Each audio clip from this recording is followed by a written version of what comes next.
바이블 아카데미를 갖도록 해주시고 또 한손 마른 자를 고쳐주시는 예수님의 은혜를 나눌 수 있도록 도와주시니 감사합니다. 우리 모두가 말씀을 통해서 예수님의 사랑의 음성을 들을 수 있기를 기도합니다. 제가 부족하지만 받은 말씀 은혜를 잘 전할 수 있도록 도와주시길 기도합니다. 예수님 이름으로 기도합니다. 아멘. 오늘 제가 말씀드릴 내용은 한 장애인을 예수님께서 치유하고 회복시키는 이야기입니다. 이 사람은 한 손 말라버린, 곧 한 손이 마비된 장애가 있었습니다. 한 손을 쓰지 못하는 이 장애는 생명을 위협하는 죽을 병은 아니었습니다. 더 심한 장애를 가진 사람들과 비교하면 미미한 장애에 속한다고도 말할 수 있을 것입니다. 그러나 이 사람에게 있어서 이 장애는 그의 삶을 제한하고 위축시키며 그의 인생 전체를 우울하고 슬프게 하는 치명적인 장애였습니다. 우리 삶을 제한하고 위축시킨다는 것을 장애라고 생각한다면 우리 모두는 종류와 정도는 차이가 있을지언정 누구나 장애를 가지고 있다고 말할 수도 있을 것입니다. 남들에게 드러내기 힘든 자기만 끙끙 앓고 있는 자신만의 치명적 문제들이 있습니다. 이런 문제들을 드러내기 힘든 이유는 사람들로부터 이해와 도움을 받기보다 오히려 무시와 조롱을 당하기 쉽기 때문입니다. 각박한 사회에서 내가 가진 문제들로 좀 힘들다고 이렇게 말하는 것이 두렵습니다. 위로를 받기는 거면 너만 그래? 남들도 다 그래. 나도 그래. 엄살 부리지 마라. 라는 말을 듣고 상처를 받기 때문입니다. 나는 이해받고 치유되기를 원하는데 누구도 여기에는 관심을 가지지 않습니다. 그러나 나의 문제를 누구보다 잘 이해하고 우리 말을 진지하게 들어주고 회복시켜주시는 분이 계십니다. 바로 예수님입니다. 오늘 말씀을 통해 남들은 모르는 그런 나만의 문제를 회복시키고 치유하기를 간절히 원하시는 예수님을 만날 수 있기를 기도합니다. 그리고 이를 위해 손을 내밀라고 말씀하시는 예수님의 음성을 들을 수 있기를 기도합니다. 때는 빨간 장미꽃이 화사하게 핀 5월의 안식일이었습니다. 유대인들은 안식일을 지키기 위해 일주일에 한 번씩 회당에 모여야 했습니다. 오늘도 어김없이 모든 유대인들이 회당에 모였습니다. 예수님께서도 그곳에 오셔서 말씀을 가르치셨습니다. 그 중에 어떤 사람이 있었습니까? 10절을 보십시오. 한쪽 손 마른 사람이 있는지라. 누가복음에 의하면 이 마비된 한 손은 오른손이었고 또 참고할 만한 다른 기록에 따르면 이 사람의 직업은 석공이었다고 합니다. 한때에 그는 실력 있는 석공이었습니다. 한 치의 오차도 없이 정교하게 돌을 다듬는 기술뿐 아니라 타고난 예술 감각을 갖추고 있어서 솜씨 좋은 석공으로 이름을 날리고 있었습니다. 그러던 어느 날 그는 고려대 석탑 건물 외벽에 돌을 붙이는 일을 하고 있었습니다. 그런데 2층에서 돌판을 붙이던 한 동료가 삐끗하여서 커다란 돌판을 아래로 떨어뜨리고 말았습니다. 조심해! 우연히 바로 그 아래서 작업을 하던 그는 위험을 느끼고 재빨리 피했습니다. 그러나 커다란 돌판은 쿵 하며 그의 오른팔을 내리쳤습니다. 그는 비록 목숨은 건졌지만 오른팔이 부러지고 신경에 심한 손상을 입어 결국에는 오른손이 마비되고 말았습니다. 그리고 말라버리고 말았습니다. 전과 달라진 것은 오른손이 마른 것 뿐이었는데 그의 인생은 180도 달라졌습니다. 이전 직장에서는 오른손 불구가 된 그를 모른 척 하였습니다. 여러 군데 이력서를 내고 서류 전형을 통과하였지만 마른 오른손 때문에 면접에서 언제나 탈락하였습니다. 하루아침에 실업자가 된 그는 아내와 자식들을 어떻게 먹여 살려야 할지 막막했습니다. 이제 그가 할 수 있는 일이라고는 빌어먹는 것 뿐이었습니다. 지하철 입구에서 마른 오른손을 주머니에 넣은 채 왼손을 내밀면서 한 푼 줍쇼 하고 구걸을 했습니다. 어떤 사람은 한 손만 내미는 그가 건방지다며 어깨를 3개 밀치고 지나갔습니다. 그는 균형을 잃고 지저분한 시멘트 바닥에 대동댕이 쳐졌습니다. 심한 수치심과 고통 가운데 인생의 밑바닥으로 떨어진 그는 비참한 자신을 발견하였습니다. 그냥 이대로 죽고 싶은 심정이었습니다. 그 사고의 순간만 아니었다면, 이 말라버린 손만 아니었다면 나도 다른 사람들처럼 소박한 꿈을 꾸며 행복을 누리며 살 수 있었을 텐데 말라버린 손과 함께 인생의 희망과 행복도 다 말라버렸습니다. 그러던 어느 날 그는 예수님에 대한 소문을 들었습니다. 예수님은 자신에게 나오는 자는 어떤 병이 있든지 다 고쳐주신다고 하였습니다. 예수님의 소식은 그의 마음에 미약하지만 작은 희망의 빛으로 다가왔습니다. 예수님이 이 마른 손도 고쳐주셨습니다. 그는 예수님을 만나기 위해 예수님이 계신 회당으로 나갔습니다. 하지만 예수님께 바로 나갈 수는 없었습니다. 자의식과 수치심으로 회당 뒤편 기둥 뒤로 물러가 잘 보이지 않는 곳에 웅크리고 앉아 있었습니다. 이때 초라하고 꾸정한 그를 차가운 미소로 바라보는 자들이 있었습니다. 바로 바리새인들이었습니다. 그들은 어떻게든 예수님을 고발하기 위해 눈에 불을 켜고 공격할 거리를 찾고 있었습니다. 바리새인들은 뭔가 속삭이더니 한 사람이 벌떡 일어나 큰 소리로 예수님께 질문하였습니다. 10절을 보십시오. 안식일에 병을 고치는 것이 옳으니까? 그들의 이런 질문을 하는 의도가 무엇입니까? 그들은 한손 마른 자의 병을 고쳐주려고 하는 것이 아니었습니다. 그들은 예수님을 고발하여 죽이고자 하는 목적으로 이 불쌍한 사람을 이용하고자 하는 것이었습니다. 그들은 유대인의 지도자로서 마땅히 이 사람을 불쌍히 여기고 도와줘야 했지만 그에게는 전혀 관심이 없었습니다. 예수님은 그들의 속셈을 너무나도 잘 아셨습니다. 그 차갑고 사악한 마음을 보시고 속이 상하고 화가 나셨을 것입니다. 그리고 논쟁을 피하기 위해 다음날 이 한손 마른 자를 조용히 만나 고쳐주실 수도 있었습니다. 그러나 예수님은 바리새인들의 죄에 정면 도전하셨습니다. 예수님은 한 가지 예를 들어서 그들의 생각이 왜 틀렸는지 깨우침을 주고자 하셨습니다. 11, 12절을 보십시오. 예수께서 이르시되 너희 중에 어떤 사람이 양 한 마리가 있어 안식일에 구덩이에 빠졌으면 끌어내지 않겠느냐? 사람이 양보다 얼마나 더 귀하냐? 여기서 양 한 마리란 많은 양 중에 한 마리가 아니라 전 재산으로 양 한 마리를 갖고 키우는 것을 말합니다. 주인은 이 양을 자식처럼 아끼고 사랑하였을 것입니다. 그런데 이 양이 촐랑대며 뛰어다니다가 구덩이에 쏙 빠졌습니다. 양은 슛다리에다가 점프력도 없어서 혼자서는 도저히 구덩이에서 빠져나올 수 없습니다. 구덩이에 물이라도 고여있다면 숨도 못 쉬고 죽을 수 있었습니다. 그런데 가는 날이 장날이라고 그날이 마침 안식일이었습니다. 그렇다면 이 양을 안식일이라고 해서 구덩이에서 꺼내지 않겠습니까? 아닙니다. 당연히 보지도 따지지도 않고 무조건 꺼내고 볼 것입니다. 그러면 이 양과 비교해서 사람은 어떻습니까? 한 사람의 인간은 이 세상 어떤 것보다도 귀하고 가치 있는 존재입니다. 한 사람의 인간은 돈이 많든 적든, 키가 크든 작든, 한손이 말랐든 멀쩡하든, 훈훈하게 생겼든 비호하든 하나님의 형상대로 지으심을 바란다는 이유만으로 소중한 존재입니다. 이렇게 무엇과도 비교할 수 없이 귀한 인간이 지금 고통하고 있는데 안식일이라고 모른 척하고 넘어갈 수 있겠습니까? 당연히 그 고통을 돌아보아 회복시켜줘야 합니다. 여기서 우리는 한손 마른 자를 보는 바리새인의 관점과 예수님의 관점이 다르다는 것을 알 수 있습니다. 바리새인이 보기에 이 장애인은 사람 구실도 못하는 거지 같은 인간이었습니다. 혐오스럽고 재수없다고 생각했습니다. 그러나 예수님께 한손 마른 자는 천하보다 귀한 사랑스러운 아들과도 같은 존재입니다.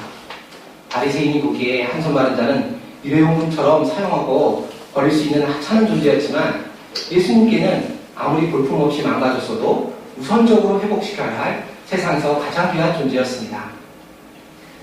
이 바리새인들의 이 관점은 현재 우리 사회의 가치관과 너무나 비슷합니다. 예수님 당시에는 율법이 최고의 가치로 여겨지는 율법 사회였지만 오늘날은 이윤 추구를 최고의 가치로 하는 자본주의 사회입니다. 따라서 그 사람의 가치는 그 사람이 얼마나 이윤을 내는가, 곧 얼마나 돈을 많이 버는가로 평가됩니다. 이러한 경향은 97년 IMF 이후에 무한경쟁과 적자생존이 지배하는 신자유주의 기조가 심해지면서 더욱 강해졌습니다. 요즘 우리나라에서는 최고의 스펙으로 유효대학을 졸업해도 취업이 힘든 최악의 청년 실업 문제를 겪고 있습니다. 일을 할 사람은 많은데 좋은 일자리는 턱없이 부족합니다. 그래서 일자리를 틀어지고 있는 고용주들은 젊은 취업 준비생들을 함부로 대할 때가 많습니다. 저는 열정페이라는 말을 들었습니다. 열정페이라는 말을 듣고 처음에는 열정이 있으면 페이를 추가로 주는 것이라고 생각했습니다. 그런데 알고 보니 너는 열정이 있으니 그것으로 만족하고 돈은 아예 안 받거나 조금만 받고 일하는 뜻인 것을 알고 기가 막혔습니다. 지난해 12월에는 한 인터넷 쇼핑 회사가 11명을 영업직으로 고용해서 열심히 일하면 실적이 좋으면 정규직으로 채용해주겠다고 약속하고 2주간 일을 시켰습니다. 그들은 정말 열심히 일해서 계약을 성사시키고 좋은 실적을 냈습니다. 그러나 업체는 약간의 수고비만 지급하고 모두 불합격되었다 하고 선언하였습니다. 이런 일들이 인터넷에 알려지자 비난 여론이 들끓었습니다. 그래서 사장이 공개적으로 사과까지 하고 또 정규직으로 고용하긴 했지만 이 시대의 인간의 가치가 얼마나 하찮게 취급되는가 생각하니 씁쓸한 생각이 들었습니다. 이런 취업난 가운데 연애, 결혼, 출산, 내 집 마련, 대인관계 이 5가지를 포기한 5%세대에서 꿈과 희망까지 포기한 7%세대까지 등장했습니다. 그렇다고 번듯한 직장에 취직한 사람은 처지가 다릅니까? 별로 다를 것도 없습니다. 너 말고 일할 사람 많다. 그 말로는 언제든지 채용할 수 있다는 은근한 협박으로 야근, 당직 등으로 혹사당하고 40대가 되면 얼마의 돈만 받고 명퇴를 당하기 있습니다. 이윤충과 최고의 가치인 사회구조 속에서 돈이 있는 사람은 가치 있는 사람으로 인정받지만 돈이 없는 사람은 버림받고 소외됩니다. 그러나 예수님은 12절에서 말씀하십니다. 사람이 양보다 얼마나 더 귀하냐. 그러므로 안식일에 선을 행하는 것이 옳으니라. 그리고 한숨 많은 사람에게 말씀하셨습니다. 손을 내밀라. 예수님은 한숨 많은 사람에게 그 손을 내밀라고 요청하셨습니다. 많은 사람들의 시선 앞에서 그동안 자신이 감추고 있던 수치스러운 부분을 내미는 것은 쉬운 일이 아니었습니다.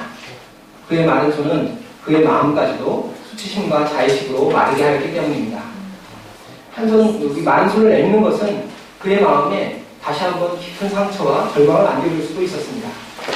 그러나 예수님은 그가 직접 자신의 마른 손을 내밀어 수치심과 자의식을 극복하기를 원하셨습니다. 한 손 마른 사람은 손 내미는 것이 죽기보다 싫었을 것입니다. 그러나 예수님의 사랑에 의지해서 용기를 내어 말라버린 오른손을 예수님께 내어밀었습니다. 그러자 놀라운 일이 일어났습니다. 그의 말랐던 손에 생기가 돌고 근육이 붙고 힘이 생겨 이전처럼 움직일 수 있게 되었습니다. 그의 말랐던 마음도 손과 같이 활짝 펴져 생기가 돌았습니다.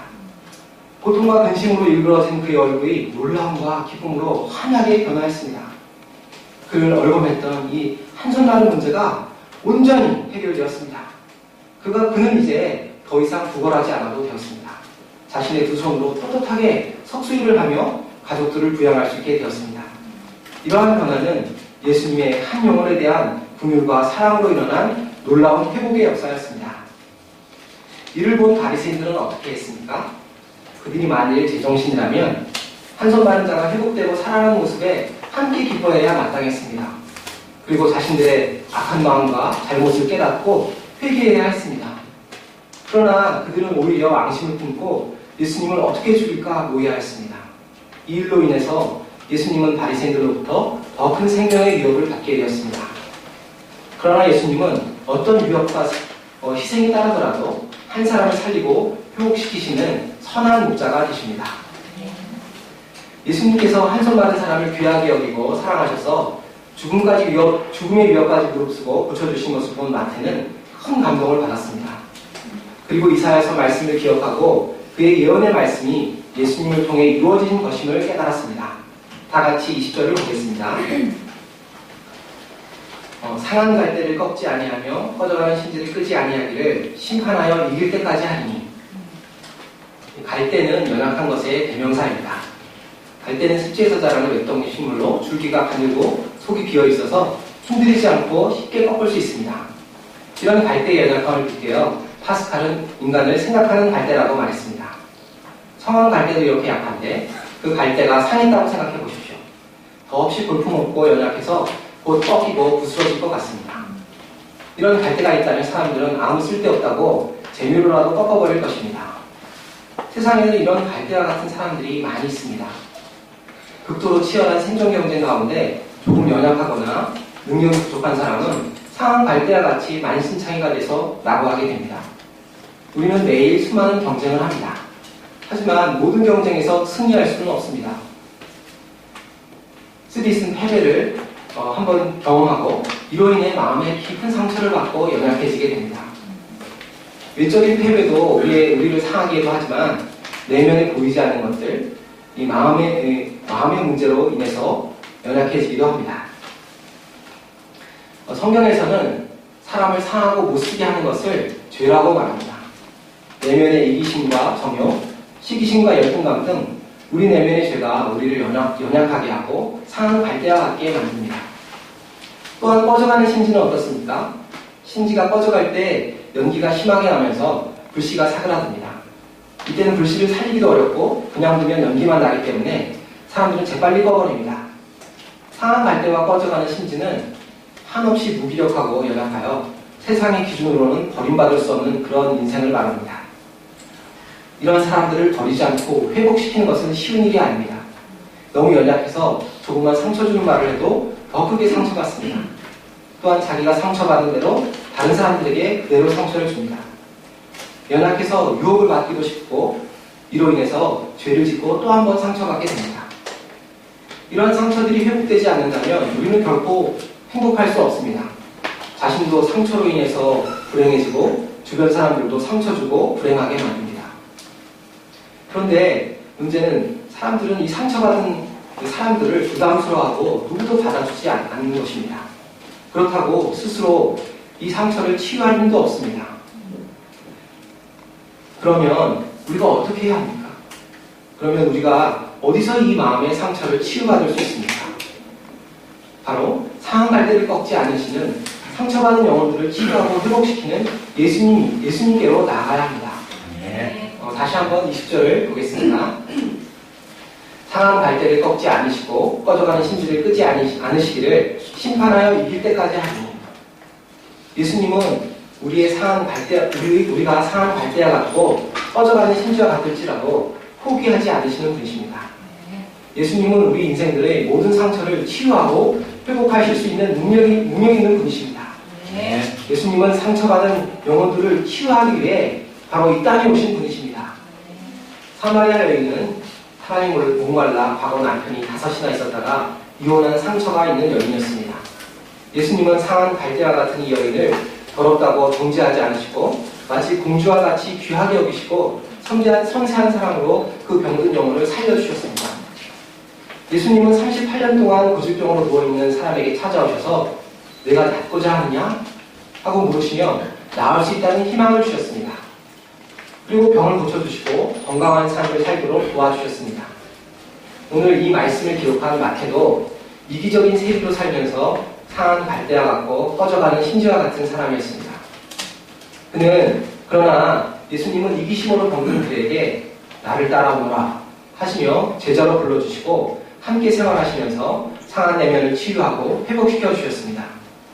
이로 인해 마태는 이 마태복음을 기록하여 세상에 큰 영향력을 끼치는 위대한 사람이 되었습니다.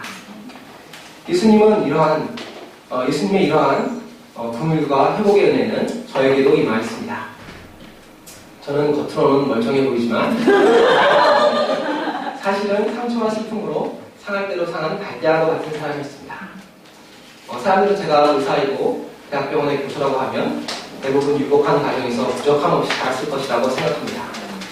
그러나 저는 강원도 시골 마을에서 7남매 중 6째로 태어났습니다. 8살 때 아버지가 돌아가셨고 어머니는 한창 사춘기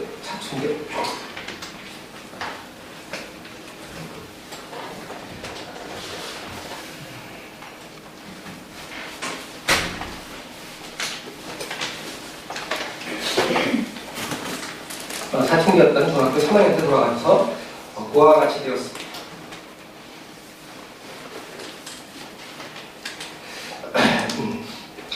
집이 가난해서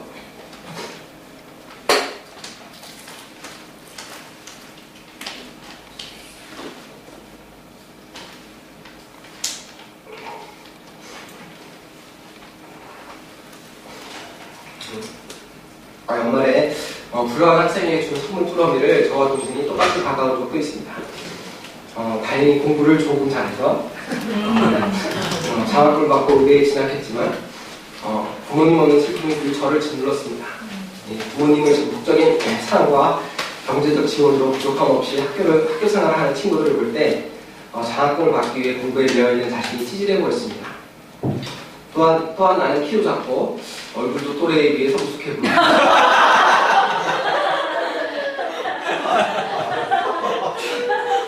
사람들 앞에서 말도 잘 하지 못해서 늘 열등감과 자의식에 빠졌습니다. 거기에 더해 강직성 척추염이라는 덕가 있으며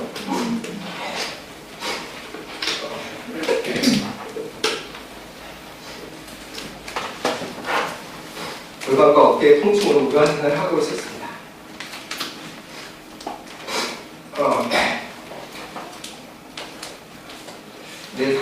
내 상처와 문제들을 누군가가 이해라도 해주었으면 좋겠다고 생각했습니다.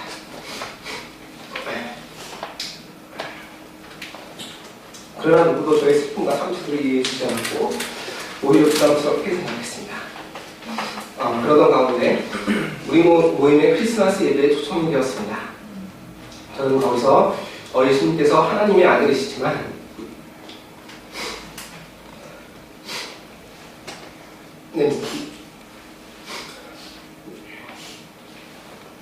하나님의 아들이시지만 냄새나고 천한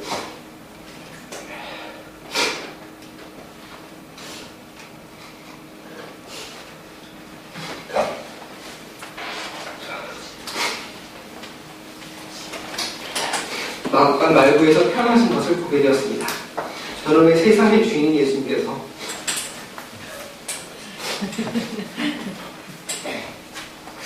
저렇게 천한 곳에서 태어나셨을까 하는 의문이 들었습니다. 그리고 예수님이라면 나의 모든 상처와 슬픔을 이해해 주실 수 있을 거라는 희망을 갖게 되었습니다. 그래서 목자님과 성경 공부를 시작하였고 연수양에서 나의 상처와 슬픔을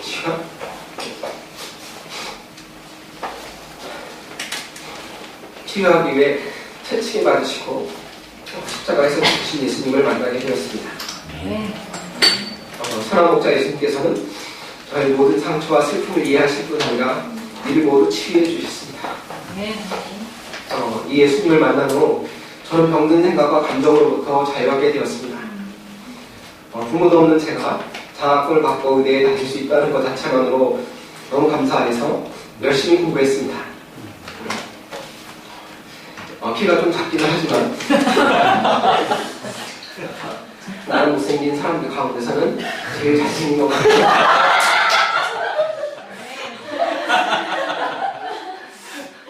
생각하게 되었습니다.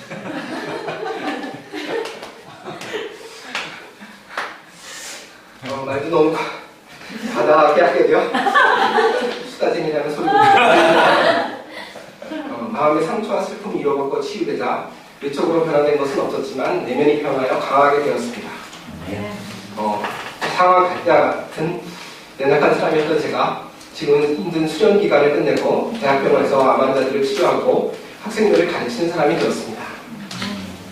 상황 갈대를 꺾지 않으시고 꺼져가는 심지를 끄지 않으셔서 연약한 자들을 치유하고 회복시켜 온전히 하시는 예수님의 은혜에 감사합니다. 네.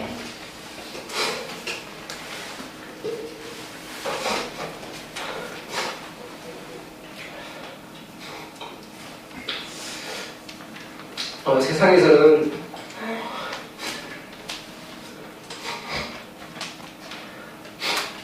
상황 갈대와 같이 상처가 많은 사람은 포기하지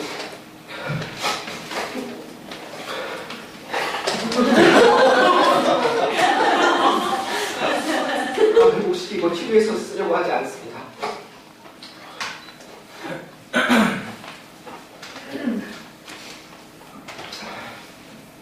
무자비하게 부러뜨리고 잘라버립니다.